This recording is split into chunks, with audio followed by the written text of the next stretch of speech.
अस्सलाम वालेकुम नाज़रीन, आपका होस्ट आपका दोस्त एहसान नाज़र लेट्स सी पाकिस्तान में आपको खुश आमदीद कहता हूँ। उम्मीद करता हूँ खैरियत से होंगे। अगर आप मेरे चैनल पे नए हैं तो मेरे चैनल को सब्सक्राइब करें, व्लॉग पसंद आए तो लाइक करें और शेयर करें। जी हाँ जनाब, आज तबीयत मेरी कोई मज़े में नहीं थी और आज मूड नहीं था मेरा व्लॉग बनाने का या वीडियो बनाने का, लेकिन मौजूदा जो मुल्की सूरताल देखी है और ख़ास तौर पे जो पार्लियामेंट लाजिज में वक़्वा पज़ीर हुआ है और उसके बाद जो मौलाना फजल रहमान ने तबले जंग का ऐलान किया है और मुल्क भर में धरनों का ऐलान किया है, जिसके बाद देखने में आया है कि नवाब शाह, कंदकोट और मुख्तलिफ शहरों में मुजाहरे शुरू हो गए, टायर जलाए जा रहे हैं और कौमी शाहरा पे लंबी लंबी कतारें खड़ी हो गई हैं, जिसकी वजह से ये कहा जा सकता है कि मुल्क में अनारकी फैलाने की एक साजिश की जा रही है। हुकूमत होश के नाखुन ले, क्योंकि इस सारी सूरत हाल में हुकूमत का जो फराग दिलाना किरदार वो ज़रूरी होता है और हुकूमत को चाहिए कि इस तरह के मामलात के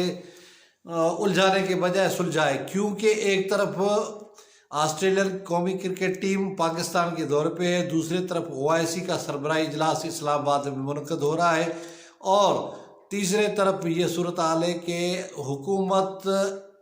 के वज़ीर-ए-आज़म के ख़िलाफ़ तहरीक अदम-ए-बाद पार्लियामेंट में पेश की जा चुकी है, इजलास की रिक्वेज़ेशन जमा हो चुकी है और हुकूमत जो कल तक इमरान खान कह रहा था कि मैंने जो है ना बुज़दार को नहीं चेंज करना, वो आज इस बात पे राज़ी हो गए हैं कि बुज़दार को चेंज किया जा सकता है और कमेटी भी तश्कील दी है। दूसरी तरफ ISPR के मेजर जनरल बाबर इफ्तिकार ने जो प्रेस कॉन्फ्रेंस की है भारतीय ऑब्जेक्ट के हवाले से, वहाँ किसी सहाफ़ी ने सवाल किया कि आपका क्या किरदार है, तो उन्होंने पहले भी कहा और बाद में भी ये कहा कि हमारा सियासत से कोई लेना देना नहीं, अगर इस हवाले से कोई स्पेकुलेशन की जाती है तो वो दुरुस्त नहीं है और फ़ौज को सियासत में न घसीटा जाए।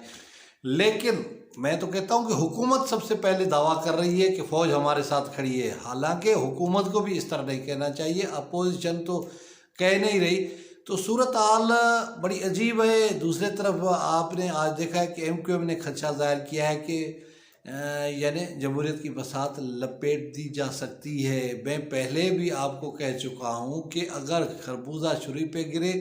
तो खरबूजे का नुकसान, अगर छुरी खरबूजे पे गिरे तो खरबूजे का नुकसान, छुरी को कुछ नहीं होगा। लिहाजा फ़ौज पाकिस्तान एक मुसलमान हकीकत हैं और उनका किरदार अपनी जगह पे, और उनको जिस तरह ये सियासतदान घसीट रहे हैं और जिस तरह उनको बदनाम कर रहे हैं और जिस तरह सियासतदानों ने एक दूसरे के ऊपर इल्ज़ाम तराशियाँ और हमले आवरियाँ शुरू कर दी हैं, जो ज़ुबान वज़ीर-ए-आज़म पाकिस्तान ने इस्तेमाल की और उसके बाद जो मौलाना फजल रहमान ने इस्तेमाल की, वो उन दोनों के शाया निशान नहीं है और ये सूरत हाल किसी बड़े साने का भी मौजब बन सकती है। और यानी अगर सियासतदानों को होश नहीं आया और ये न माजी से सीखे न मौजूदा सूरत हाल से सीखे तो फिर सबको घर चलता कर दिया जाएगा। और अज़ीज़ हमवतन अस्सलाम वालेकुम, क्योंकि मैं पहले भी ये कह चुका हूँ कि chief of army staff general Qamar Javed Bajwa वो पाकिस्तान के लिए दर्द रखते हैं, पाकिस्तान के लिए प्यार रखते हैं और उनकी ख्वाहिश है कि पहले भी फ़ौज ने जो है ना, आप देखें कि 2002 से जो इसम्बलिया वजूद में आई है उनको नहीं छिड़ा और उन्होंने 5 साल पूरे किए हैं, लेकिन मैं न खेलूँगा न खेलने दूँगा, तो ये सूरत हाल बड़ी ख़राब है। और पाकिस्तान के किसी वज़ीर-ए-आज़म ने भी 5 साल पूरे नहीं किए। माजी में भी देखे आप तो मीर ज़फ़रुल्लाह जमाली को उसने शौकत अज़ीज़ ने रिप्लेस किया, इस तरह यूसुफ रज़ा गिलानी को राजा परवेज़ अशरफ ने किया, नवाज शरीफ को शाहिद खाकन अब्बासी ने रिप्लेस किया। तो अगर इमरान खान चले जाते हैं तो कोई बात नहीं है, किसी और की लाटरी निकल आएगी, कोई और वज़ीर-ए-आज़म हो जाएगा, लेकिन जमहूरियत का ये सिलसिला चलना चाहिए। लूली लंगड़ी जमहूरियत मार्शाला से 2 दर्जा बेहतर होती है, लेकिन अल्लाह इनको अक्ल दे, सोच दे, समझ दे। जिस तरह ये एक दूसरे के साथ कर रहे हैं और जिस तरह का इन्होंने सिलसिला शुरू किया है, ये न तो जमहूरियत के लिए फ़ायदेमंद है न पाकिस्तान के अवाम के लिए फ़ायदेमंद है। एक तरफ रूस यूक्रेन में जंग लड़ रहा है, दूसरे तरफ अमेरिका हमले से शिकायत कर रहा है और तीसरे तरफ हमारे हमसाये अफ़गानिस्तान के अंदर जो बेशतर महार दहशत गर्द हैं वो मौजूद हैं, और पाकिस्तान के अंदर देखो कि पेशावर का सानिया हुआ और इस तरह के वाक़यात में वो इस तरह के एलिमेंट्स मौजूद हैं। और भारतीय आपने देखा कि गुज़िश्ता रोज़ ऑब्जेक्ट पाकिस्तान की हदूद क्रॉस करके चन्नू में गिरा, और इस तरह की सूरत हाल इंटरनेशनल सेरियो बड़ा डेंजरस सूरत हाल बता रहा है। और पाकिस्तान के अंदर इस बात की ज़रूरत है कि कौमी यकजहती हो या जो है ना सियासी हम आंगी हो और टॉलरेंस हो। हमारे मुल्क के अंदर ये समझ नहीं आता कि सियासतदानों में टॉलरेंस ख़त्म हो गई है, और जो इक़्तिदार में आता है वो जाने का नाम नहीं लेता और किसी और को बर्दाश्त नहीं करता। तो क्या ये सूरत हाल मुल्क के लिए फ़ायदेमंद है, अवाम के लिए फ़ायदेमंद है? अब देखिए, अगर के मुल्क के अंदर जो आज मौलाना फजल रहमान ने कॉल दी है कि आप रास्ते जाम कर दो, वतन के रास्ते बंद कर दो, और इससे देखिए कि पूरे मुल्क का निज़ाम एक तहस नहस होकर रह जाता है। पूरे मुल्क का लाखों करोड़ों अरबों रुपए का नुकसान होता है, और इससे दुनिया में मैसेज किया जाता है कि पाकिस्तान यानी इन्वेस्टमेंट के लिए सेफ नहीं है। और दूसरे तरफ आप सीपेक बना रहे हैं, चाइना को गारंटी दे रहे हैं कि हमारे मुल्क के अंदर ऐसा कुछ नहीं होगा, और यहाँ हुकूमत पार्लियामेंट लाजिम तहरीक अंसारुल इस्लाम के कारकुनान को गिरफ़्तार करने के लिए 5 घंटे का ऑपरेशन करती है। देखिए, ये सूरत हाल कोई अच्छा नेक शगुन नहीं है, नहीं जमहूरियत के लिए, नहीं पाकिस्तान के अवाम के लिए, और नहीं पाकिस्तान की मईशत के लिए। खुदारा इन सियासतदानों को और ये जो हुकूमती अकाबरीन हैं इनको अल्लाह अक्ल दे, सोच समझ दे और टॉलरेंस दे। बर्दाश्त सियासत नाम ही टॉलरेंस का होता है, और यहाँ पाकिस्तान के अंदर खुदा इनको हिदायत दे कि ये बर्दाश्त अदम बर्दाश्त का मुजाहरा कर रहे हैं, और एक दूसरे को और नोश्ता दीवार पढ़ लेनी चाहिए। कल मेरी एक ज़रिए से मुलाकात हुई और बड़ी अच्छी मुलाकात हुई, सडन मुलाकात थी लेकिन मुलाकात बड़ी अच्छी रही। और मैं जो 2.5 महीने से ये पेशन गोया कर रहा था, या जो ब्लॉग में बता रहा था कि कुछ होने वाला है और इमरान खान का मामला काफ़ी हद तक ख़त्म हो चुका है, तो उसने एंडोज़ किया और उसने तायद की कम अज़ कम जो मेरी बातें हैं, और बड़े मुस्कुराते रहे, हंसते रहे, मेरे से पूछते रहे कि बताओ क्या हाल है, क्या सूरत हाल है। तो उन्होंने मैंने जो बातें की कि आप आजकल इमरान खान से नाराज़ हैं, तो हंस रहे थे, कह रहे थे कि आपको कैसे लग रहा है कि हम नाराज़ हैं। तो मैंने कहा बस हालात और वाक़यात बताने के लिए काफ़ी हैं, क्योंकि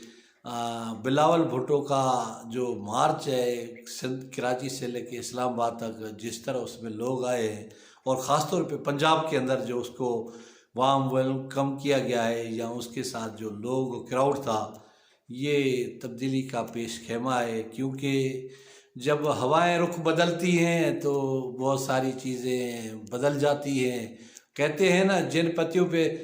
पत्तों पे तकिया था वही हवा देने लगे। आप देखें हामिद मीर का जियो पे दोबारा आना, और आसमा शिराजी, तलत हुसैन, और वो लोग जो हुकूमती प्रेशर की वजह से इदारों से फारग हुए थे वो दोबारा आ गए हैं।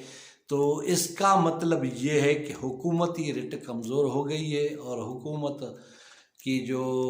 पोजीशन है वो ज़रा कमज़ोर हो गई है, और इसी वजह से उसके बगल बच्चे जो है ना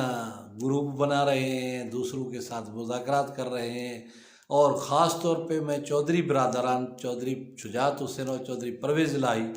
को दाद दूंगा कि वो हमेशा रियासत के साथ खड़े हैं। तो मौजूदा हालात जो है ना वो भी यही तकादा कर रहे हैं कि बीमार होते हुए, अलील होते हुए चौधरी शुजात हुसैन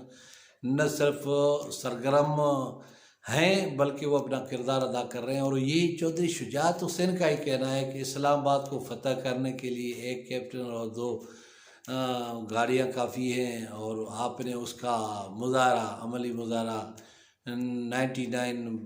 12 अक्टूबर को देख चुके हैं। लिहाजा और पाकिस्तान के अंदर एक तारीख है, 14-15 साल जमहूरियत चलती है, उसके बाद फिर एक मार्शल आ जाती है, और फिर सारे इकट्ठे रोना धोना शुरू कर देते हैं। अब मैं नहीं समझता कि यहाँ हालात ऐसे हैं, लेकिन ये सियासतदान गलतियाँ करेंगे, حالات کو نو ریٹرن پہ لے جائیں گے تو پھر کسی نہ کسی کو تو مداخلت کرنی پڑے گی نا۔ پاکستان کے اندر مارشل آ نہیں جاتا، اس کو لایا جاتا ہے، بلایا جاتا ہے، اور اس اداروں کی جو ہے نا جمہوریت کی بساط خود لپیٹ دی جاتی ہے، یعنی ان کو ایسا گراؤنڈ فراہم کیا جاتا ہے، حالانکہ یہ کوئی نہ زمین کا تنازع ہے نہ کوئی جائیداد کا تنازع ہے، اقتدار کی رساکشی ہے۔ آپ دیکھیں جو بائیڈن اور ٹرمپ کے درمیان میں رساکشی ہوئی، اقتدار کی جنگ ہوئی، انہوں نے الیکشن میں لڑا۔ اب آپ دیکھیں کہ ٹرمپ کا کوئی نام لینے والا نہیں ہے، جو بائیڈن ہے جو پوری امریکہ کے اوپر رول کر رہا ہے، دنیا کے ساتھ مدبر کر رہا ہے، لیکن یہاں جو اقتدار میں ہے وہ بھی کہتا ہے کہ میں طاقت ہوں، جو اپوزیشن میں ہے وہ بھی کہتا ہے میں طاقت ہوں۔ یہاں جو ہار جاتا ہے وہ بھی باز نہیں آتا، اور جہاں جو اقتدار میں آتا ہے وہ بھی نشے میں اقتدار کی مستی میں غلطیاں کرتا ہے۔ عمران خان غلطیوں کے اوپر غلطیاں کر رہا ہے، اور اپوزیشن تو ہے اقتدار سے محروم، لیکن عمران خان غلطیاں کر کے اپنے پاؤں پہ خود کلاڑا مار رہا ہے، اور اللہ تعالیٰ نے جو اس کو ورلڈ کپ کرکٹ کے بعد ایک عزت دی ہے، اس کو برقرار رکھنے کے لیے فراخ دلی کا مظاہرہ کرنا چاہیے، ٹالرنس کا مظاہرہ کرنا چاہیے، اور اپوزیشن اپنی ڈگڈگی بچاتی رہے اس کے یعنی چکر میں، یا اس کے کیا کہتے ہیں کہ اسپورٹس مین اس پر بڑی ٹالرنس کا اور بڑی صبر کا مظاہرہ کرتا ہے، لیکن اس بار عمران خان جلد بازی کا مظاہرہ کر رہے ہیں اور باؤنسر کے اوپر باؤنسر پھینک رہے ہیں، جس کی وجہ سے اپوزیشن کا تو کوئی نقصان ہوگا ہی نہیں، لیکن اس کی اپنی جو ہے نا ساکھ بھی خراب ہو رہی ہے، اور حکومت کہیں اس کے ہاتھ سے نہ چلی جائے۔ دیکھنے والے دیکھ رہے ہیں، سننے والے سن رہے ہیں، اور ایکشن لینے والے خاموشی سے انتظار کر رہے ہیں کہ دیکھیں کہ یہ سیاستدان کس طرف جاتے ہیں، کیا کرتے ہیں۔ اس طرح نہ لے جاؤ سیاست کو کہ نو ریٹرن پوائنٹ پہ چلا جائے اور گیم سب کے ہاتھ سے نکل جائے۔ امید ہے ناظرین آپ کو یہ میرا ولاگ پسند آئے ہوگا۔ کسی اور ولاگ اور کسی اور ویڈیو میں آپ سے ملاقات ہوگی، تب تک مجھے دے اجازت، خدا حافظ۔